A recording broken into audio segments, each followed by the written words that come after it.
Marshall, what do you think? Hey there, welcome. And as you can see, we've got some haircuts now. We got a new shirt on, and we are ready to do some Q&A for everybody on the room. Thank you so much for watching this. I am here with Nate the Great, otherwise known as Power of the People, I think it was. So, Yep, answering questions in there. And we are taking questions from you. And we also have some questions that I have logged over the past 3 hours of our session that we thought we'd go over as well. Nate, let's kind of start with one of the questions I heard a lot about over and over again. And this is one early on when you were building out the solution. Yes. Should I or can I reuse publishers in a solution across multiple projects that I'm working on? Yes to both. You can and you should reuse publishers. Most organizations will set up their publishers by department. So your team will have a department. Another team that you work with will have their own publisher. And that's typically, the way that you want to organize that. And you Awesome. can and you should. All right, that's that one covered. Here's an interesting one. Does Dataverse cost anything? We had this probably 20 times during our live event, I think. The Dataverse doesn't necessarily cost anything extra, but you can't just use your Office 365 account to access it. Any application using Power Apps for Office using Dataverse is considered a premium connection. So if you use a premium connection like Dataverse or SQL Server or Salesforce.com, you must either buy a per user license, a Dynamics license, or things like a developer license, which is free. And there's some other ones in there as well. That's why we highly recommend setting up your own developer environment, because that way you get to try out Dataverse for free. It's not going to cost you anything in that environment, and then you can show the value to whoever's making that buying decision. Sweet. And again, we're answering live questions here also. So if you have any live questions, make sure you put those into the chat window. Make sure we cover those as well.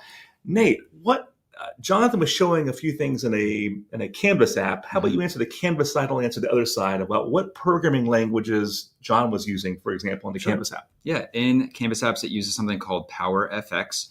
It's the formula expression language inside of Canvas apps, and you'll see it in other tools in the Power Platform as well. It's very well documented on Microsoft's website. So pretty much any formula you want to do, there's great examples of how to do that in the documentation, but it's called PowerFX.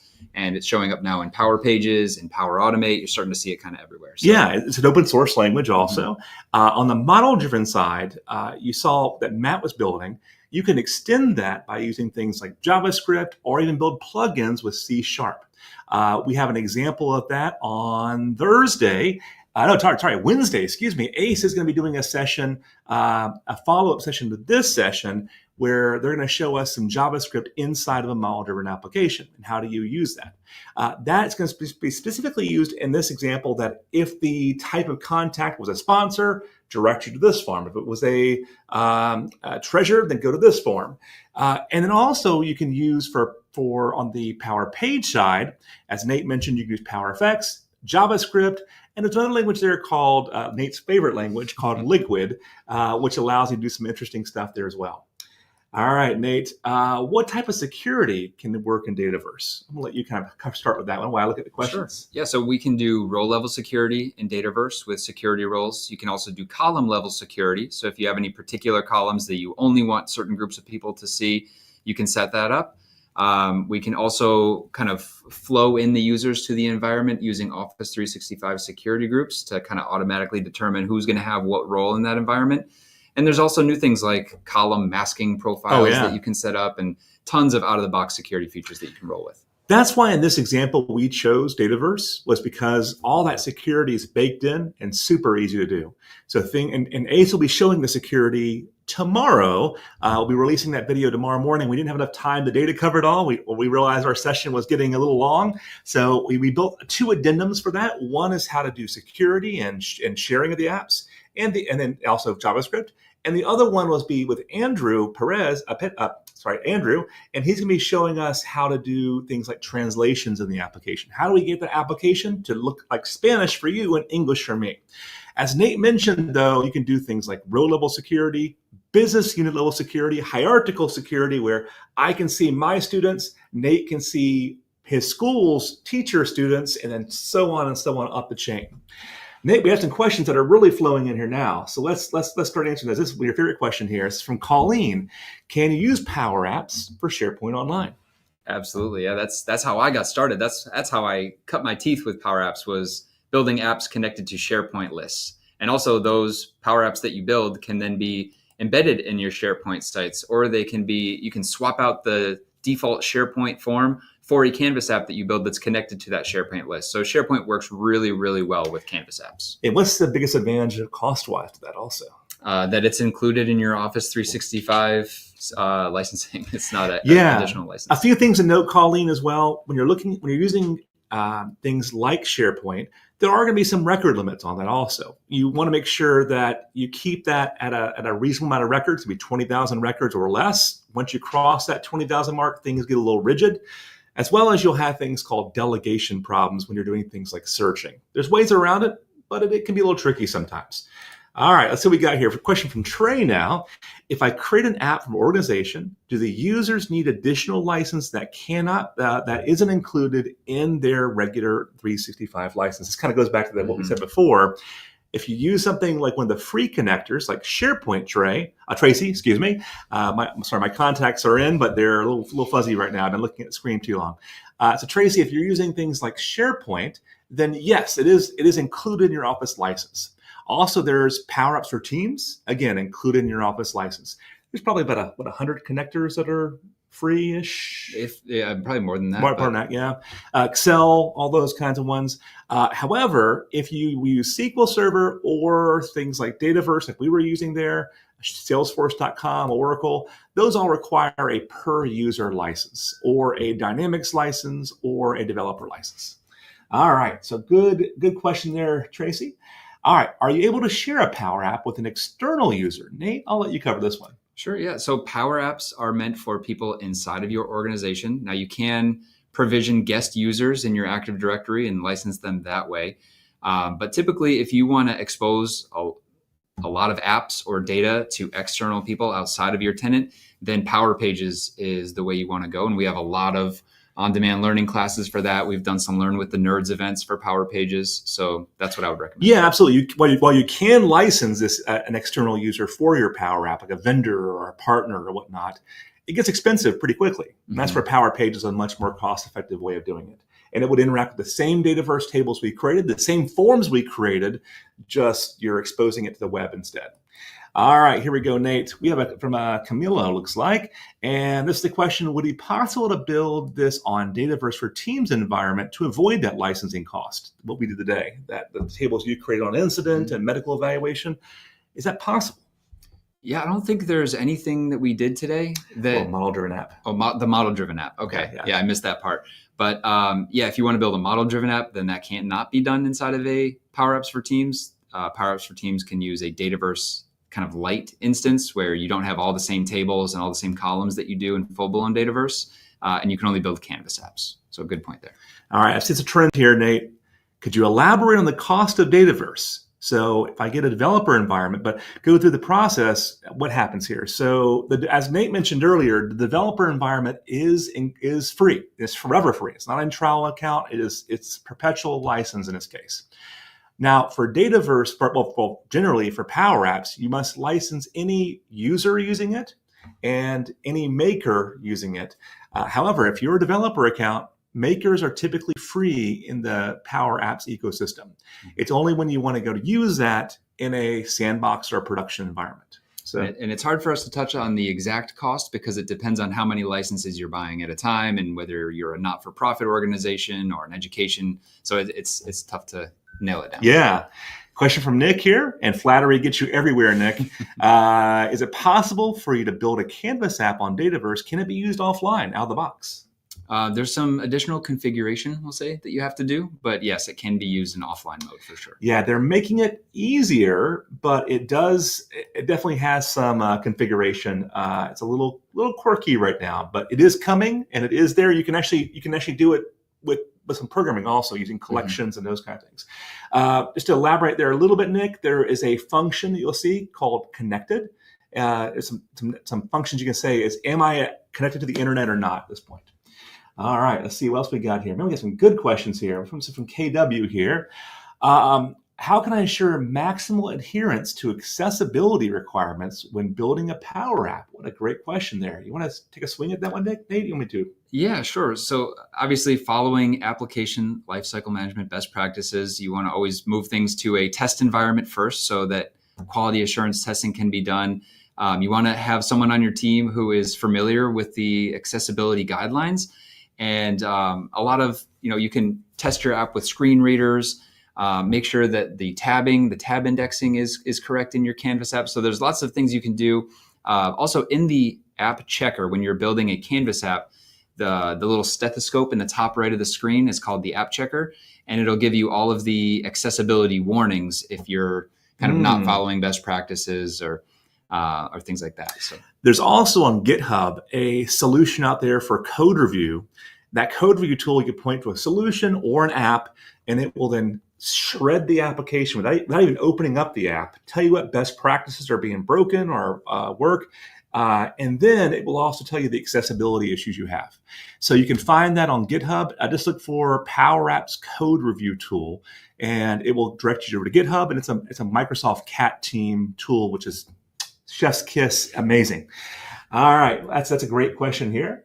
We have another one here. I don't want my user to change their form type every time they open. This is a model driven app sheet. They let her explain. How to view records in the same form they have created? I think they literally say it's in a model-driven app. So I'm not sure what the origin of the question is. I don't want my user to change their form type. So the easy way, the low-code way, is to have one form that is specific to a group of users, and you would put security roles on those forms. So with forms, you can decide which security roles can see those forms. That way, the same person is always going back to the same form because it's the only one they have access to. Or, as Brian mentioned, Ace is going to be doing a follow-up session on JavaScript, and that would probably be the way to go. Security would also enforce that. But in the model-driven app, in the model-driven app, the same security you do same form you use for viewing the data is the same form you'll use for editing, creating the data, and even deleting if you want it to be. All right, that's a great question. Here's another one here. In general, what ways could you use a Power App or a similar to integrated in Power BI reporting of this type of data? So let me make sure I got the question right. Or similar, be integrated with Power BI. All right, so how do we integrate a Power App into a Power BI report is the way I'm reading that. You can do it both ways. You can. So Power BI can be embedded into your Canvas apps or your model-driven apps, or vice versa. You can have a Power App that is embedded in your Power BI report. I just recently did a virtual mentoring session with a customer who had a Canvas app that was embedded in Power BI, and they wanted to basically look at the data in Power BI and then be able to change any selected record with that embedded Power App. Okay. Yeah, absolutely. And you can also, from that, the data we're using in Dataverse is just a SQL Server database behind the scenes. So you can connect Power BI to it, Management Studio to it. One of my favorite tools is XRM Toolbox that we use all the time for doing data updates. So just treat it like a SQL Server database largely, and it will treat you right. Another question. Let's see here. We have a whole bunch of them here. Man, we mentioned that word delegation. What does that mean, Nate? So delegation is a nasty little warning you're going to get in your Canvas apps, depending on the data source you're using. But basically, what it's warning you of is that the query you are writing, the data source you're using recognizes it as a query, but it says, I'm not going to do that. I'm going to delegate that to you, Power Apps. So here's the first 500 records or 2,000 records in the data source, and then you filter it on your side. So you're not going to lose data, but if you're not writing delegable queries, then you might not be seeing all of the data that's actually there. Yeah, and it could typically the most it can do is 2,000 records. 500, I think, is the default. It's a problem that oftentimes is SharePoint with like contained searches, right? Where you have, I want to search for INC for ink, and I want it for Brian Ink, whatever at the end. You'll also find with date columns oftentimes with Dataverse as well. And with Dataverse, do you find delegation? Very infrequently. Gotcha. And there's easy ways around it. Yeah, I've noticed the same as well. All right, we got some more questions here. Man, these are great. All right. If I have Power BI Pro license, am I able to use a Canvas application, or do I require a Power Apps license? I think what you're referring to here, Colleen, is if I want to, and correct me if I'm wrong, Colleen, I want to embed a Power App into a Power BI report. Correct me if I'm wrong. If that's the case, yes, you need both licenses there because you're doing app functions and Power BI functions in there. If I misunderstood your question, though, please correct me. And let's see, we have one more here, Nate, I think. Actually, quite a few more, but let's just kind of go with this one here next. This was an interesting one for what Matt did earlier. He was showing an incident of a student. How would I add like tasks to that? So when you're setting up that table initially, you can turn on an option to allow to connect that table with the tasks table. So it's just a checkbox you select, make this table an option when creating a new activity.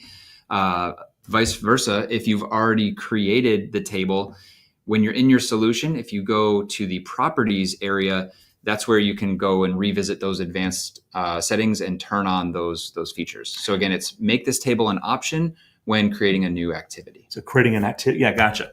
And the cool thing about that is you can even integrate with things like Outlook. So if you want to see your task, whenever you add a task inside Dataverse, it would just show up inside of Outlook and vice versa.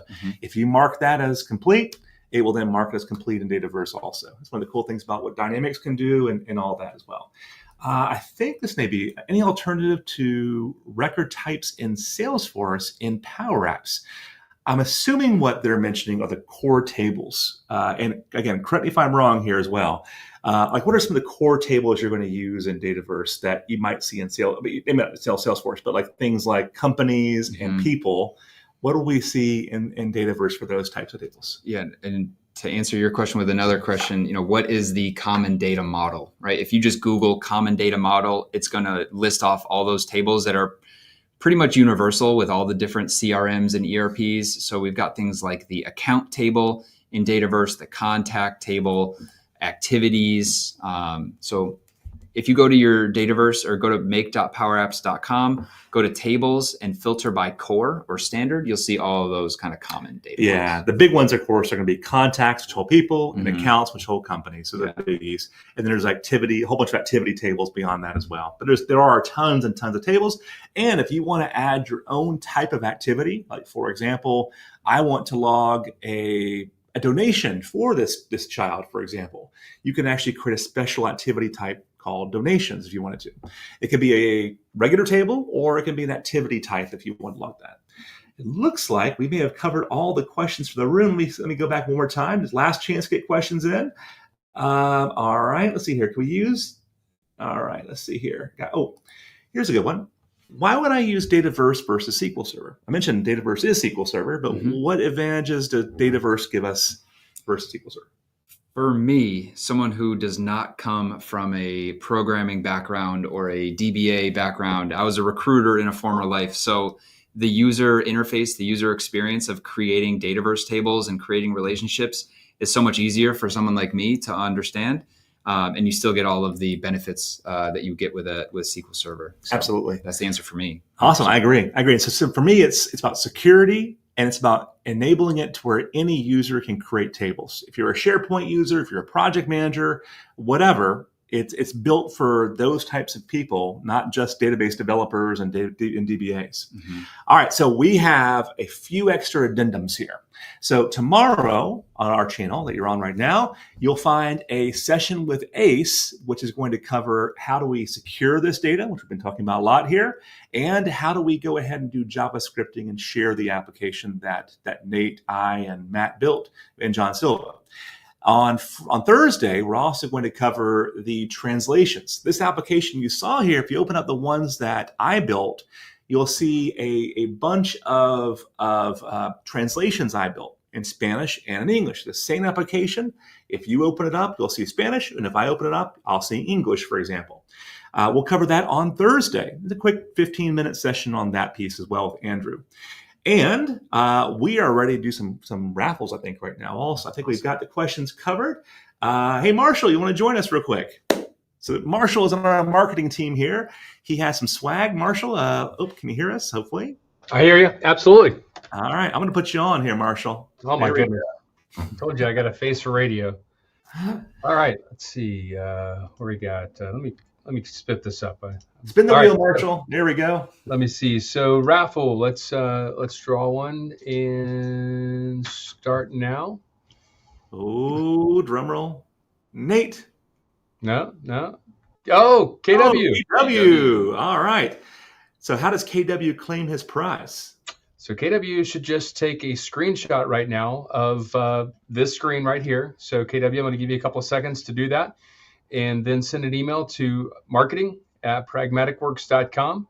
That's marketing@pragmaticworks.com, and we will set you up with a free license for a 1-year subscription to our on-demand learning platform. Sweet. Now everybody with the KW initials will be We have ways of validating. We can authenticate. Trust me. All right. Anybody else, Marshall? Anything else you want to add, or you want to do one more? Let's do one more. Let's do one more. Why not? This was a really fun one today. So let's do one more and hit the draw button. They had to wait for 3.5 hours. They deserve an extra chance. That's right. Yeah. So Tracy Drummond, another one asked a question. That's fantastic. So Tracy, same drill. Take a screenshot of this and send it to marketing@pragmaticworks.com, and we will set you up with a 1-year subscription to our on-demand learning platform. So congratulations, KW and Tracy. Excellent. And just one more reminder here also, keep in mind that we have the Potter's 40 code gives $40 to Potter's House in your name, not in ours, as well as gives you 40% off for on-demand access. Next month, for our Learn with the Nerds, we've got a Power BI. We have a lot of Power BI questions, but we have a data modeling, one of the most popular videos at Pragmatic Works. I think it was done in 2021 or 2022.